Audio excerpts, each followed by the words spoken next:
ఐఐటీలో triple ఐటీలో BTech చేయాలనేది మీ డ్రీమా? అయితే ఇది ఇండియాలో ఒకే ఒక యూనివర్సిటీ వల్ల సాధ్యం. అదే జేకే లక్ష్మీపతి యూనివర్సిటీ. ఇప్పుడే సంప్రదించండి.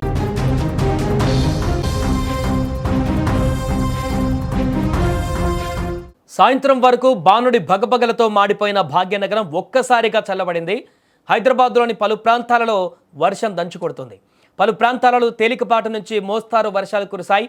బంజారాయిల్స్, ఖైరతాబాద్, పంజాగుట్ట, ఇబ్రహీంపట్నం, ఆల్వాల్, ఎల్బీ నగర్, ఉప్పల్, మెహదీపట్నం ప్రాంతాలలో వర్షం కురిసింది.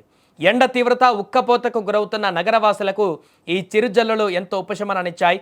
అలాగే వాతావరణ శాఖ లేటెస్ట్ అప్డేట్ ప్రకారం ప్రధానంగా నల్గొండ, వికారాబాద్, రంగారెడ్డి, మహబూబ్ నగర్ జిల్లాలలో అక్కడక్కడ తీవ్రమైన ఉరుములతో కూడిన తుఫాన్లు వీస్తాయని అంచనా వేస్తున్నారు.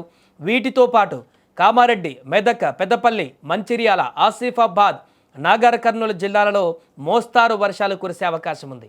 ఉరుములు, మెరుపులు వచ్చే సమయంలో చెట్ల కింద, విద్యుత్ స్తంభాల వద్ద ఉండొద్దని కూడా సూచించారు. ఏదేమైనా విపరీతమైనటువంటి ఉక్కపోత, ఎండలతో అల్లాడిపోతున్నటువంటి ప్రజలకు ఈ వస్తున్నటువంటి చిరుజల్లులు అనేటివి కాస్త ఉపశమనంగా మారాయి. కానీ ఈ చిరుజల్లులతో పాటుగా విపరీతమైనటువంటి గాలులు కూడా వచ్చేటువంటి అవకాశం ఉన్న నేపథ్యంలో ప్రజలందరూ కూడా కొంత జాగ్రత్తగా ఉండాలి. హోర్డింగ్ల వద్ద, చెట్ల కింద, అదేవిధంగా రేకుల షెడ్ లాంటి ప్రాంతాల వద్ద ఎట్టి పరిస్థితుల్లో కూడా స్టే చేయకూడదు అంటూ కూడా చెప్తున్నారు.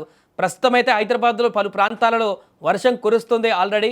అది మిగతా అన్ని ప్రాంతాలకు కూడా వ్యాపించేటువంటి అవకాశం ఉన్నట్టుగా చెప్తున్నారు. కాబట్టి ఈరోజు మరి ఈ యొక్క ఎండల ఉపశమనం నుంచి ఈ వర్షాలనేటివి తేలికపాటి కొంత రిలీఫ్ని ఇస్తాయా, లేకుంటే మరలా రేపటి నుంచి సాదాసీదాగా మరలి రొటీన్లుగా ఆ ఎండ తీవ్రత అనేది పెరిగిపోతుందా ఏంటన్నది చూడాలి.